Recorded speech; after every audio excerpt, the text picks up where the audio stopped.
Hello friends, welcome to our YouTube channel तैयारी beginners की।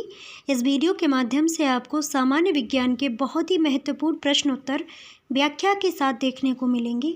पूरा वीडियो देखिए और चैनल को सब्सक्राइब भी कर लीजिएगा।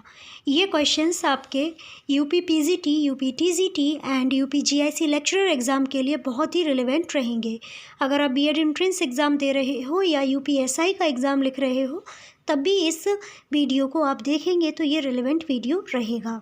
तो शुरू करते हैं। फर्स्ट क्वेश्चन है, एकमात्र भारतीय जो भारत के गवर्नर जनरल हुए वे कौन थे? तो ये ऑप्शन है सी रामगोपालाचारी, बी ऑप्शन है पट्टाभी सीतारामैया, सी ऑप्शन है राजेंद्र प्रसाद, डी ऑप्शन है उपरोक्त में से कोई नहीं। तो इसका ए ऑप्शन बिल्कुल करेक्ट हो जाएगा। चक्रवर्ती श्री रामगोपालाचारी एकमात्र भारतीय थे जो गवर्नर जनरल बने थे। ये एक भारतीय राजनीतिज्ञ, स्वतंत्रता सेनानी, वकील, लेखक व राजनेता थे। बाद में स्वतंत्रता के बाद इन्हें भारत रत्न से सम्मानित किया गया था। अगला प्रश्न है, निम्नलिखित में से कौन सी शक्तियाँ केवल लोकसभा के पास हैं? ए ऑप्शन है धन विधेयक का पुनर्स्थापन, बी ऑप्शन है आपात की उद्घोषणा का अनुसमर्थन, सी ऑप्शन है मंत्रिपरिषद के विरुद्ध अविश्वास प्रस्ताव पारित करना, डी ऑप्शन है राष्ट्रपति पर महाभियोग चलाना। तो इनमें से कौन से कथन सही है? ए ऑप्शन 1 और 3, बी ऑप्शन है 2 और 4, सी ऑप्शन है केवल 1 और डी ऑप्शन है केवल 2। तो इसका ए ऑप्शन बिल्कुल करेक्ट हो जाएगा। लोकसभा को निम्न सदन भी कहा गया है। लोकसभा में धन विधेयक का पुनर्स्थापन होता है। लोकसभा मंत्रिपरिषद के विरुद्ध अविश्वास प्रस्ताव भी ला सकती है। आपातकाल की उद्घोषणा का अनुसमर्थन तथा राष्ट्रपति पर महाभियोग लगाने की शक्ति लोकसभा व राज्यसभा दोनों को होती है।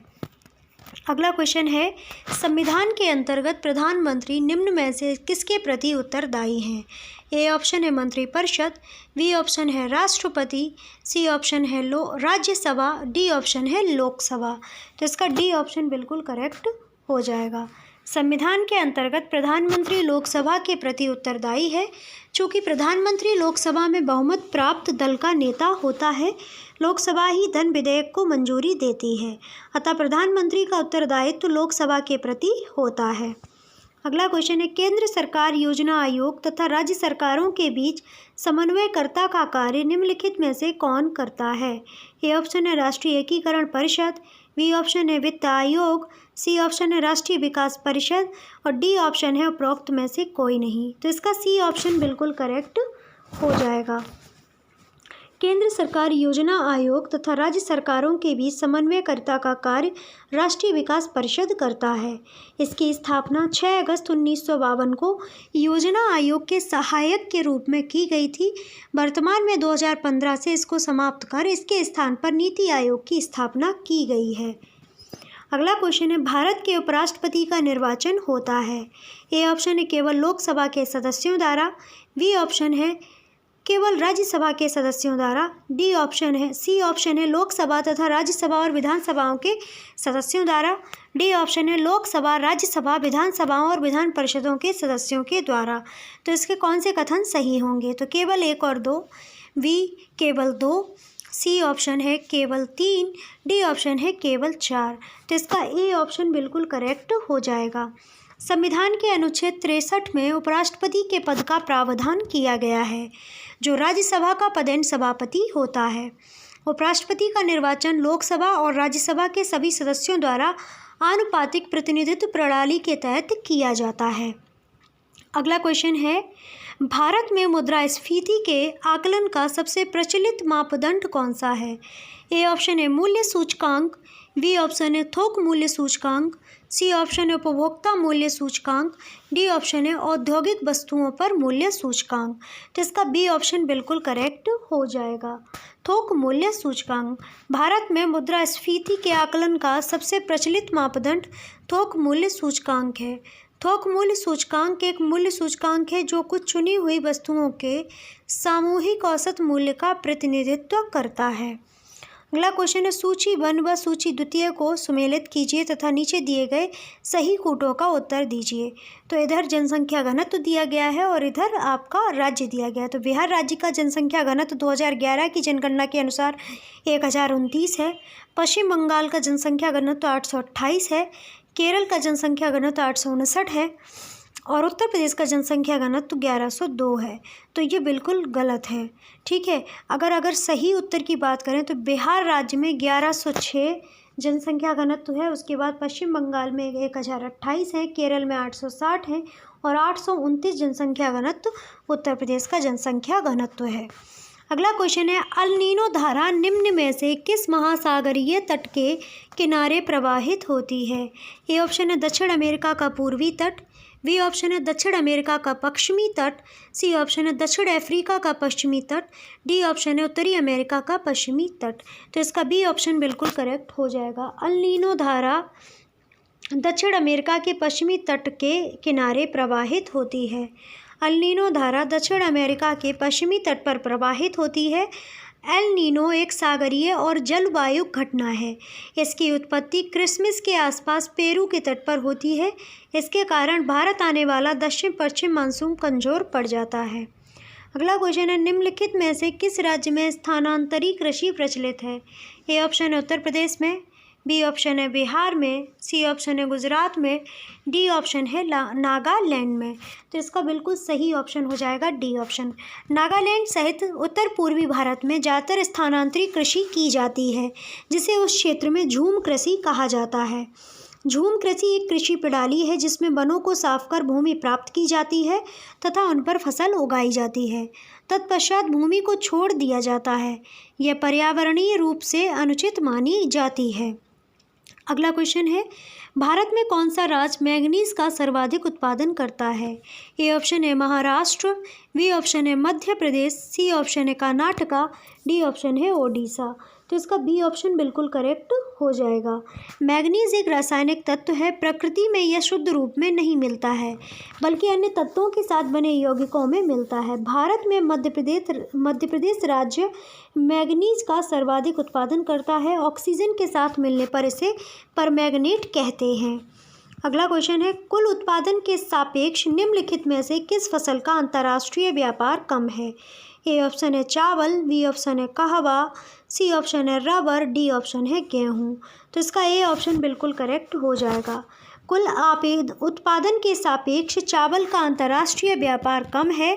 इसका कारण यह है कि अंतर्राष्ट्रीय स्तर पर चावल मुख्य खाद्य फसल है तथा दो महत्वपूर्ण चावल उत्पादक देश चीन व भारत में जनसंख्या अधिक होने के कारण चावल का उपभोग कर लिया जाता है। अगला प्रश्न है प्रकाश संश्लेषण क्रिया है। ए ऑप्शन ऊर्जा संरक्षण की, बी ऑप्शन है ऊर्जा उपभोग की, सी ऑप्शन है ऊर्जा संचारण की, डी ऑप्शन है ऊर्जा मुक्ति की। तो इसका बी ऑप्शन बिल्कुल करेक्ट हो जाएगा। प्रकाश संश्लेषण ऊर्जा उपभोग की क्रिया है। पौधों द्वारा प्रकाशीय ऊर्जा को रासायनिक ऊर्जा में परिवर्तित करने की क्रिया प्रकाश संश्लेषण कही जाती है। अगला क्वेश्चन है निम्नलिखित में से कौन सा विटामिन मानव शरीर में कैल्शियम तथा फास्फोरस उपापचय में प्रमुख भूमिका निभाता है? ए ऑप्शन है विटामिन सी, बी ऑप्शन है विटामिन डी, सी ऑप्शन है विटामिन B6, डी ऑप्शन है विटामिन ई। तो इसका बी ऑप्शन बिल्कुल करेक्ट हो जाएगा। विटामिन डी मानव शरीर में कैल्शियम तथा फास्फोरस उपापचय में प्रमुख भूमिका निभाता है। विटामिन डी आंत में कैल्शियम के अवशोषण को बढ़ाता है और सामान्य अस्थि खनिजीकरण को सक्षम करने के लिए पर्याप्त कैल्शियम एवं फॉस्फेट की सांद्रता बनाए रखता है। अगला क्वेश्चन है जब वृक्क कार्य करना बंद कर देता है तो क्या होता है? ए ऑप्शन है शरीर में वसा का संचय होता है, बी ऑप्शन है शरीर में प्रोटीन का संचय होता है, सी ऑप्शन है रक्त में शर्करा का संचय होता है और डी ऑप्शन है रक्त में नत्र जनित अपशिष्ट पदार्थ का संचय होता है। जब वृक्क कार्य करना बंद कर देता है तो रक्त मतलब कि ब्लड में नत्र जनित अपशिष्ट पदार्थ का संचय होने लगता है। वृक्क के दो भाग होते हैं, बाहरी भाग को कोर्टेक्स तथा भीतरी भाग को मेडुला कहा जाता है। अगला क्वेश्चन है निम्नलिखित में से मुख्यतः कौन सा प्रोटीन गाय के दूध में होता है? ए ऑप्शन है केसीन, बी ऑप्शन है लैक्टेल्यूटिनिन, और सी ऑप्शन है लैक्टोग्लोबुलिन और डी ऑप्शन है उपरोक्त में से कोई नहीं। तो इसका ए ऑप्शन बिल्कुल करेक्ट हो जाएगा। गाय के दूध में कैसीन प्रोटीन पाया जाता है। कैसीन गाय के दूध में 80% तथा मानव दूध में 20 से 45% होता है। यह प्रोटीन आमतौर पर स्तनधारियों में पाया जाता है। कैसीन का सबसे आम रूप सोडियम कैसिनेट होता है। अगला क्वेश्चन है, अंतर्राष्ट्रीय मुद्रा कोष का सबसे नया सदस्य कौन बना है। तो दक्षिणी सूडान गणराज्य जो है IMF का सबसे नया सदस्य देश बना है। अंतर्राष्ट्रीय मुद्रा कोष का नया सदस्य दक्षिणी सूडान गणराज्य है। अंतर्राष्ट्रीय मुद्रा कोष एक अंतर्राष्ट्रीय वित्तीय संस्था है जिसका मुख्यालय वाशिंगटन DC में है। मुख्य रूप से वित्तीय स्थिरता को बढ़ावा देने के लिए सदस्य देशों को ऋण प्रदान करती है।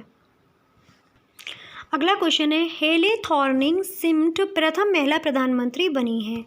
तो हेले थॉर्निंग सिम्ट जो है प्रथम महिला प्रधानमंत्री डेनमार्क की बनी है। डेनमार्क की कैपिटल होती है कोपेनहेगन और यहाँ की करेंसी होती है क्रोना। ठीक है, तो ये याद रखिएगा। हेले थॉर्निंग सिम्ट डेनमार्क की प्रथम महिला प्रधानमंत्री बनी थी। डेनमार्क उत्तरी यूरोप का एक नागरिक देश है जो फार्मिंग उद्योग के लिए विश्व में जाना जाता है।